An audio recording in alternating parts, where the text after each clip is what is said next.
Hi everyone, welcome back to Alice and the Giant Bookshelf. Today I'm going to be doing the Victorian Literature Journey tag.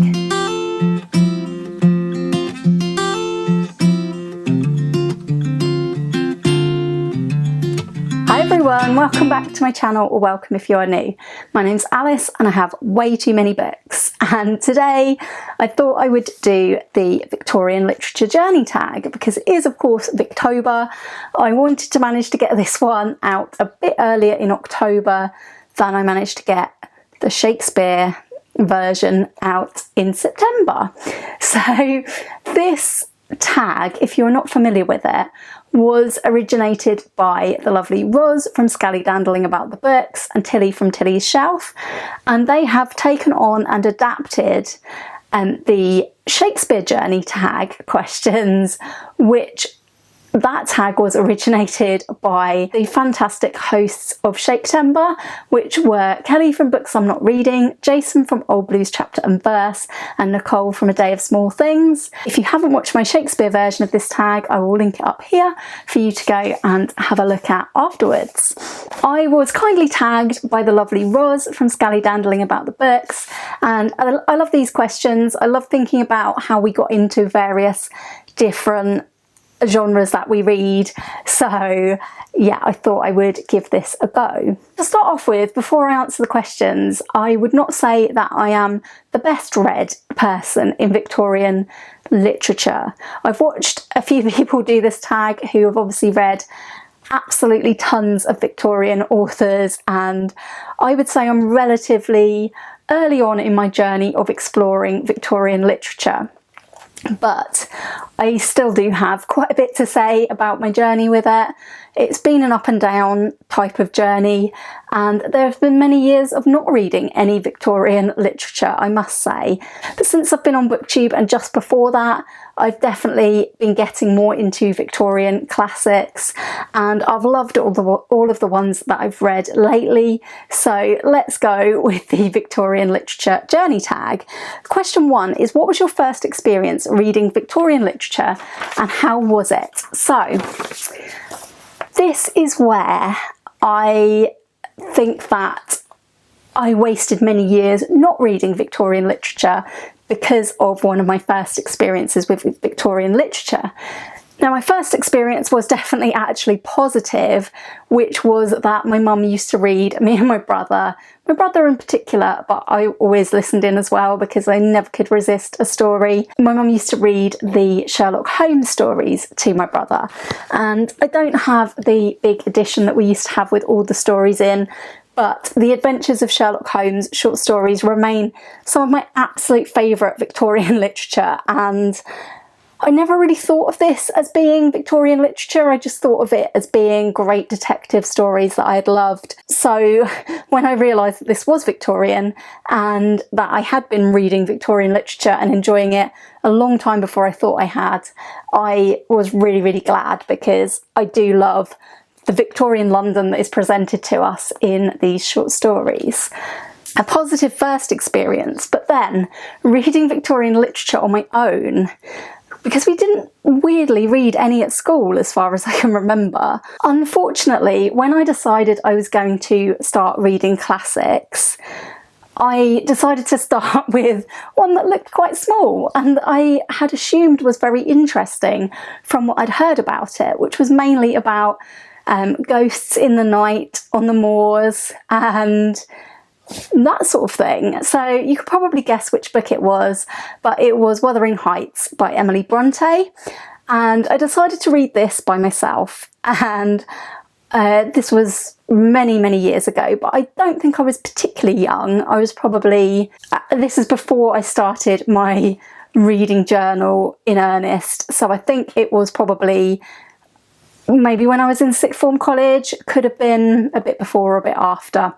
But yes, I embarked on Wuthering Heights, and I don't like Wuthering Heights. I've never reread it again, so I can't say that for definite, but much prefer the Kate Bush song of the same name, and I was bitterly disappointed with the tiny cameo that a ghost at the window on the moors has. So yeah, disappointed. I was very disappointed with my first experience. And actually, this put me off trying more classics for years and years and years. I think in that sort of time of not reading any classics, I did read Northanger Abbey by Jane Austen, but then I didn't really come back to Victorian literature properly until quite a lot later. So looking back over my book journals, and what brought me back to Victorian literature was the way in of crime fiction. So yeah, crime fiction brought me back to Victorian literature, and it did that through the means of Wilkie Collins. So Wilkie Collins was the next Victorian author that I discovered, and I read The Moonstone back in 2009-ish, and around that time I also read Dracula. I'd done some of my own reading of Sherlock Holmes for the first time. In that time of reading crime fiction related Victorian books, I also read The Woman in White back in 2014, and I embarked on a project to read Bleak House, which took me about a year because I was teaching at the time. I didn't have loads of time, and it's massive. So I did read Bleak House, and yeah, then I probably came back to classics and Victorian literature properly in 2020. So at the beginning of 2020 I read Little Women. I know that's not a Victorian classic, but I read that right at the beginning of 2020 because I'd just seen the Greta Gerwig film version of that, and that encouraged me that actually classics are not as hard to read as maybe I had thought before.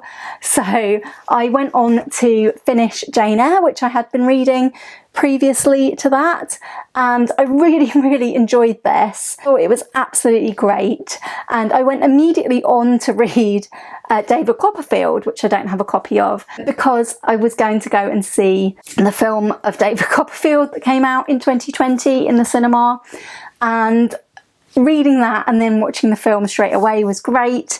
Both of those positive experiences encouraged me that actually I do really like, or do really have the potential to like, Victorian literature. So that's a very long answer to question 1. I think we've already touched on some of the other questions, but let's move on to question 2. Has the reading of a Victorian book ever brought you to tears? If so, tell us more. It's very highly likely that Victorian books have brought me to tears because most books bring me to tears. I am a person who cries at nearly every book, so it's a safe bet that they have. I can't remember a particular instance. I think that there is a moment in Jane Eyre where I certainly would have had a tear. There's moments in David Copperfield where I think I had a tear or two as well. And I definitely cried, partly in absolute joy, when I first read A Christmas Carol, which was actually only last year, I think. So yeah, I absolutely loved that, and I've always loved the film Muppets Christmas Carol, so I cried at it quite a bit. So question 3 is, are there any people who've played a significant role in your Victorian literature journey? I always say my mum. It's still my mum because she read us the Sherlock Holmes books, and also my mum because my mum is a huge Charles Dickens fan, and she's definitely encouraged me to read Dickens, and the reading of Bleak House definitely wouldn't have come about without having watched the TV series of Bleak House with my mum, and really enjoyed that. I think it was a great TV series, and having watched that, although it was several years before, really helped me to understand the book as I went through it and took my time with it. I don't think it was the best Dickens book to start with, but my mum has generally steered me in the right direction of what other Dickens books I could read. So I've gone for David Copperfield and Great Expectations, followed by Our Mutual Friend, which I think is probably my favourite. It's definitely my mum's favourite. So yeah, she's had a great influence on my reading of Dickens. Yeah, the other person I would say, who I don't know but has had an influence on this journey, would be Barry Forshaw. Barry Forshaw wrote a book called The Rough Guide to Crime Fiction, which I've mentioned a couple of times on my channel. And it was reading that I realised more about the origins of crime fiction, and I realised that books like The Moonstone and The Woman in White are like the precursors to crime fiction. It was also the reason for reading Bleak House, was that I got it in a set of crime classics. And this features an early example of detective fiction with Detective Inspector Bucket.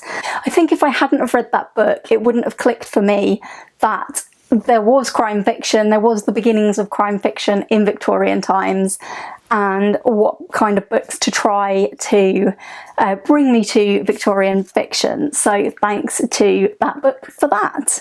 Do you have a favourite film or TV adaptation of a Victorian book? What about one you'd like to see made, is question 4. The one I've just mentioned, the Bleak House adaptation that I think was on the BBC. It starred Gillian Anderson as Lady Dedlock, had an absolute plethora of famous actors in this version, and I can still remember things that happened in it today. I think that was an absolutely brilliant adaptation of Dickens, and I loved following along with that when I watched it, so that's probably my favourite. If we were going for a favourite Sherlock Holmes adaptation, I probably couldn't pick one because I enjoy modern ones as well as past ones, so I couldn't pick one of those, so I'll go with that one. I don't watch that many adaptations, I must say, so if you have some recommendations for some really good ones, or books that I've read, or books that you think I'm going to read, let me know in the comments down below. I'd love to hear some. I don't have one in mind that I would like to see made, because I'll probably end up saying one that there is already an adaptation of. So, which character in Victorian literature most resembles you, or you identify with most? I don't think I have one. I feel like I thought of somebody and I've already forgotten it.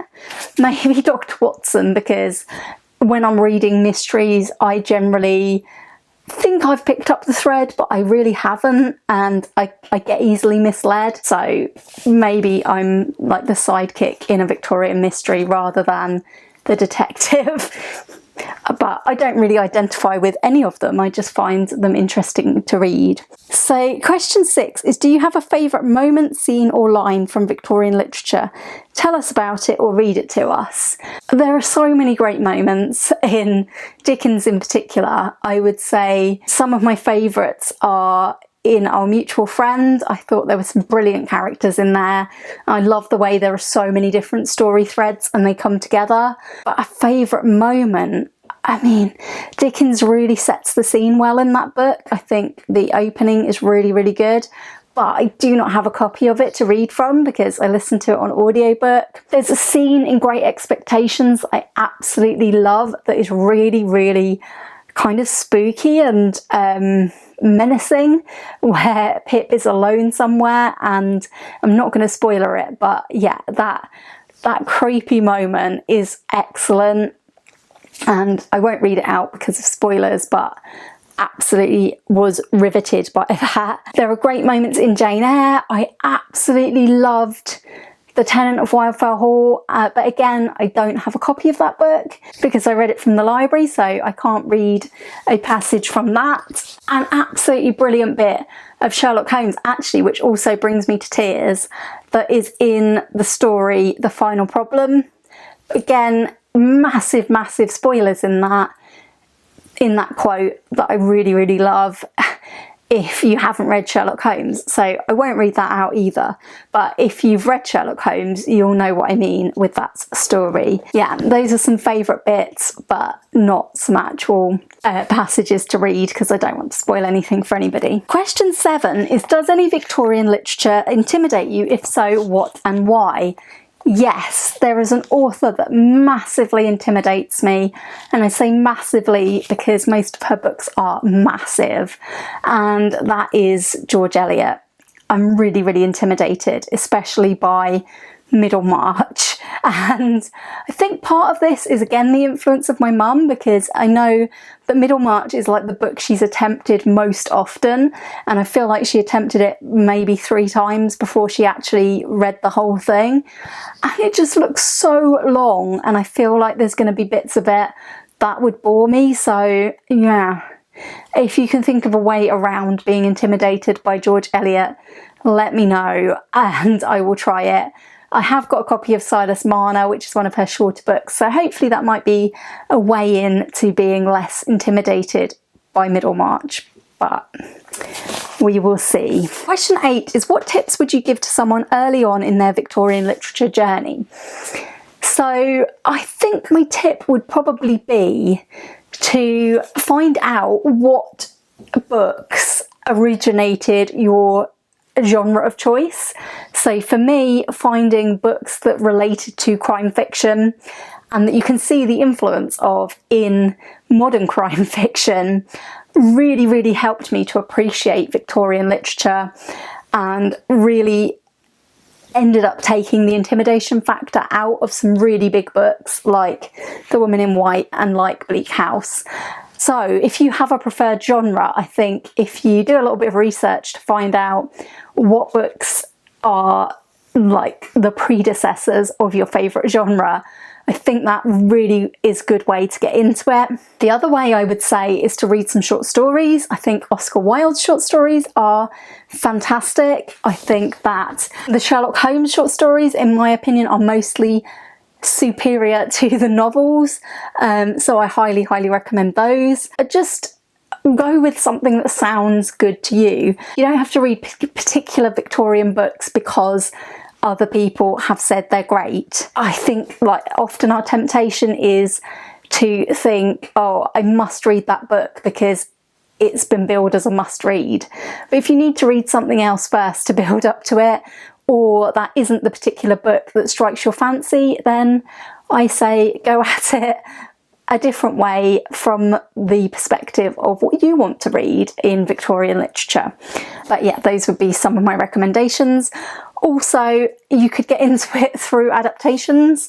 As I've said, I don't watch that many adaptations, but if you've got a really big book like Bleak House, watching the adaptation first can be really helpful in sorting out some of Dickens' tangents. So yeah, I'd recommend that as well. Number 9 is, what is your top recommended read for other readers of Victorian literature? I would say, if you haven't been spoiled for it and you don't know what it's going to be about, The Tenant of Wildfell Hall by Anne Bronte. I personally think this is the best Bronte book out there, and I was absolutely stunned by this book. I went into it not knowing anything about it, not knowing what to expect, and this book is way ahead of its time. This book is it's just brilliant. I'm not going to say anything to spoil it. If you don't know the plot of it, it's so much better going into it to be surprised, and I just will never get my head round why Jane Eyre and Wuthering Heights have all the glory and all the fame, and The Tenant of Wildfell Hall is not as mentioned and not as much is known about it. So take advantage of that. Don't get spoiled for it, just read it. I highly recommend The Tenant of Wildfell Hall. I think it's a spectacular read.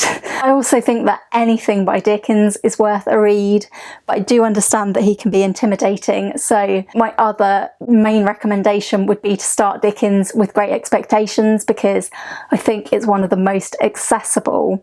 If you do like a longer book, I would heartily recommend going for David Copperfield. I personally think that it's possibly the slightly better book than Great Expectations, but they both do similar things. So yeah, I think that's an excellent Victorian book too. And that's it. So all that remains is to tag some people. And I've got a few people that I'd like to tag. I don't know if they've been tagged already, but I did try to look at who'd been tagged already, so we'll see if I get it wrong or right. I would like to tag my friend Gemma from Gemma Books, because I know she heartily disagrees with me about Dickens. but she does love Hardy, and I've enjoyed all of her videos that have kind of explored pitting Victorian authors against each other. So Gemma, I tag you. Also going to tag Nikki from Red Dot Reads, because we seem to read a great book for Victober every year, and I can't wait to read our one for this year, which is Far from the Madding Crowd. I'm also going to tag Mitzi Reads and Writes, because I know that she loves her Victorian literature, and we've been chatting about Victober lately. And we also read The Warden together last year. So yeah, Mitzi, and I'm going to tag Scott, although I don't know if Scott does tags anymore, but Scott from Gunpowder Fiction and Plot, because I know that one of his favourite books is Middlemarch, I believe. I know that he loves Hardy as well. He ran a whole Hardy read-along with Gemma from Gemma Books back in May, so yeah, I'm going to tag Scott. And I'm also going to tag Ray from Ray of Sunlight. I don't think Ray is making videos anymore, but if she was to make a video, I would love to see all her thoughts about how she got into Victorian literature. So yeah, just putting that out there. As always, absolutely no pressure to any of those people to do this tag. It is a fun one, and thank you to Ros and Tilly for adapting this, and thank you to Ros for tagging me. So if you have enjoyed this video today, please do give it a like. Please do consider subscribing if you haven't already, and yeah, I would love to hear from you in the comments about all your thoughts on all things Victorian literature. Who's your favourite Victorian author? You could tell me your favourite Victorian book. What would you recommend I read next? Yeah, what do you think of any of the books that I've mentioned? Let's chat all things Victorian literature in the comments, and I hope very much to see you all again soon for another video all about books here on Alice and the Giant Bookshelf. Thanks for watching. Bye for now.